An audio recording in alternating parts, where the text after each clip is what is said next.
پہلا سوال آپ سے ہمارا یہ ہے کہ حضرت مولانا عبدالرشید قاضی رحمۃ اللہ علیہ رحمتاً واسعہ وفاق المدارس کی کیا ذمہ داری ان کے پاس تھی اور کب کتنا عرصہ رہے؟ ابتدا میں تو ظاہر ہے کہ استاد محترم کی جو وابستگی ہے وفاق المدارس کے ساتھ وہ تو شیخ سلیم اللہ صاحب رحمۃ اللہ علیہ کے توسط سے ان کی وابستگی شروع ہوئی، اور یہاں گویا کہ ابتدا ہی سے تقریباً استاد محترم یہاں راولپنڈی کے مسئول رہے۔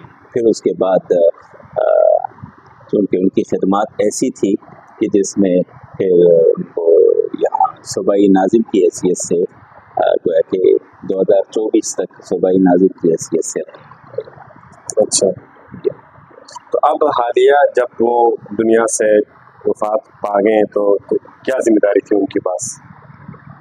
وفاق کی سطح پر جی وفاق کی سطح پر یہ صوبائی ناظم تھے وفاق المدارس کے، یا صوبہ پنجاب کے ناظم تھے۔ اچھا، دوسرا مولانا آپ نے بھی دیکھا ہوگا، ہم نے بھی دیکھا، میں خود چونکہ یہاں اسلام آباد میں رہ رہا ہوں، تو انہوں نے کبھی کسی تنظیم کو مس نہیں کیا، جہاں پر بھی اس کو بلاتے تھے جاتے تھے۔ تو اس بارے میں آپ کیا فرماتے تھے وہ؟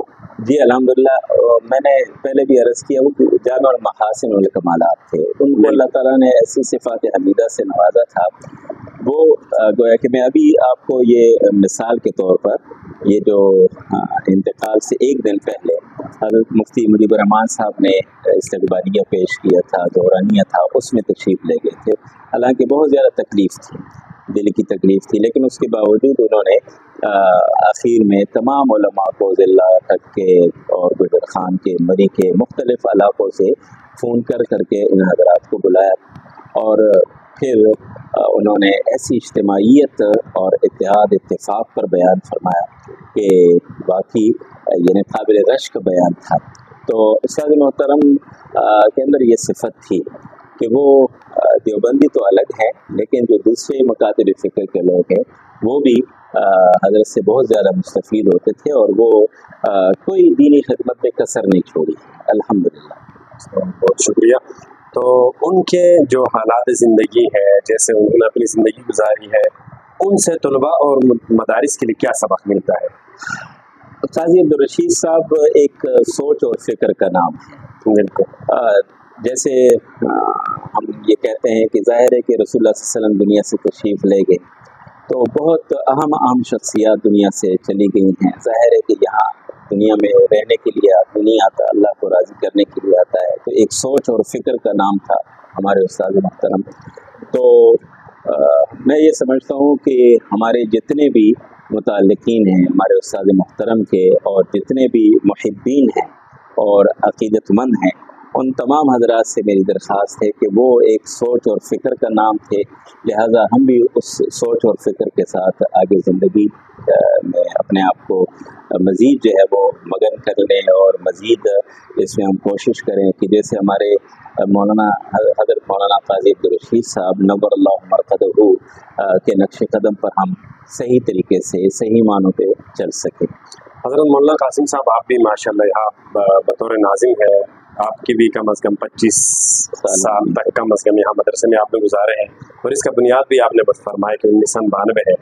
تو حضرت کی شروع سے آخر تک آپ خلاصہ سا ہمیں ان کے حالات زندگی اگر بتائیں تو بہت اچھا ہوگا ناظرین کے لیے۔ استاد محترم وہاں جامعہ فاروقیہ سے، یعنی ابتدا میں چونکہ یہ ایئر فورس میں تھے، پھر اس کے بعد ان کا ایکسیڈنٹ ہوا، کوئی حادثہ ہوا جس کی وجہ سے ایک ہاتھ جو ہے وہ مفلوج ہو گیا۔ پھر اس کا اکثر استاد محترم ذکر بھی کیا کرتے تھے کہ اللہ تعالیٰ نے میرے ہاتھ کو مروڑ کر اور مجھے اس طرف لے آئے کہ آپ کا یہ میدان ہے وہ نہیں۔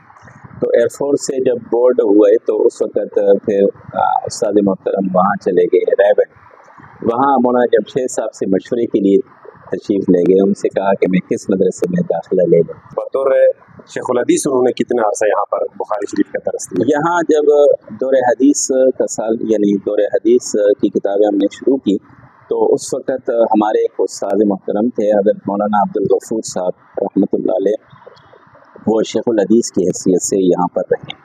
پھر جب ان کا انتقال ہوا، غالباً 2009 یا 10 کی بات ہے، جب وہ سیلاب آیا تھا، تو اس وقت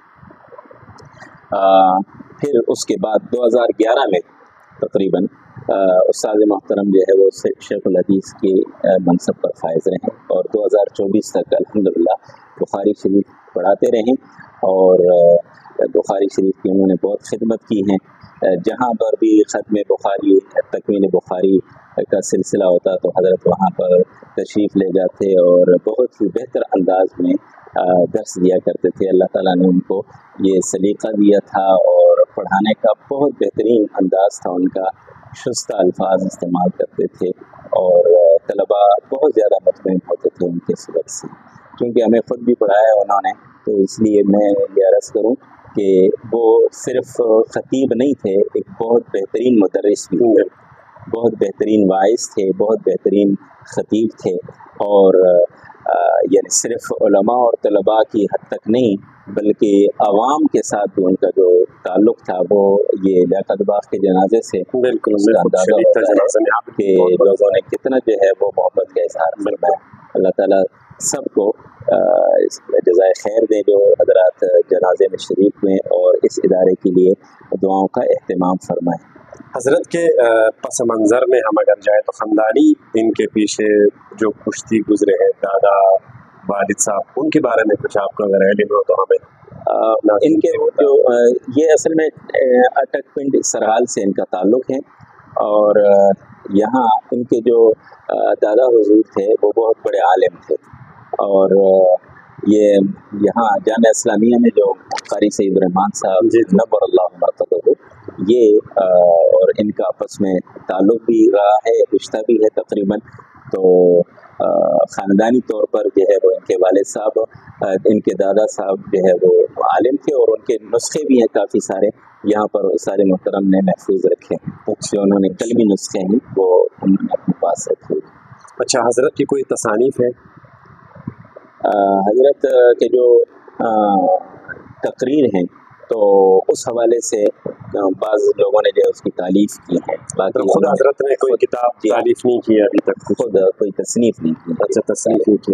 ان کے جو بیٹے ہیں جنید مولانا جنید صاحب جو ابھی میرے خیال میں اپنے والد صاحب کی مسند انہوں نے سنبھالا ہوگا، ابھی مدرسے کی محتمی وہی ہے، تو ان کی فراغت انہوں نے کیا تعلیم حاصل کی ہے، وہ کیسے ہیں؟ مولانا جنید رشید صاحب نے تو یہاں درجہ اولیٰ یہاں پڑھا تھا دارالعلوم فاروقیہ میں اور حفظ بھی یہاں سے کیا ہے دارالعلوم فاروقیہ سے. قاری خان بہادر صاحب سے انہوں نے پڑھا تھا. پھر اس کے بعد پھر جامعۃ الرشید چلے گئے. اچھا، جامعۃ الرشید میں ان کے چونکہ خالو ہے مفتی محمد صاحب، جی جی، تو ان کی توسط سے پھر یہ وہاں رہیں ان کی نگرانی میں، ان کی تربیت میں. تو وہاں سے ان کی فراغت ہوئی ہے 2000 غالباً 10 میں یا 11 میں اس کے درمیان. پھر اس کے بعد جب فراغت ہوئی تو حضرت کا حکم تھا، پھر مولانا جنید رشید صاحب کو کربوا شریف بھیجا تھا تاکہ ان کی صحبت میں رہے. الحمدللہ وہاں سے بھی ہو کر آئے ہیں اور پھر یہاں تدریس کے منصب پر تھے، مدرس کی حیثیت سے یہاں پر وہ پڑھا رہے تھے. اور یہ آخری یہ 1-2 سال ایسے گزرے ہیں کہ جس میں استاد محترم کے اسفار بھی بہت زیادہ تھے، مصروفیات زیادہ تھیں، تو انتظام انصرام بھی تقریباً مولانا جنید رشید صاحب کیا کرتے تھے. اچھا، کیا ان کی حیات میں.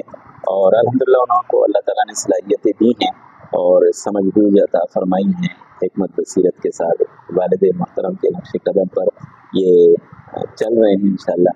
اور امید ہے کہ اللہ تعالیٰ جو ہے وہ ان سے ان کی خدمت لیں گے اور اس ادارے کو مزید ترقی سے منحصر انشاءاللہ. مولانا بہت شکریہ، ماشاء اللہ آپ نے بہت ساری چیزیں آپ نے کھول کے رکھ دی. اللہ تعالیٰ آپ کو جزائے خیر دے. آمین. مدرسے کو اللہ تعالیٰ دن دگنی رات چگنی ترقی سے ہم کنار فرمائے.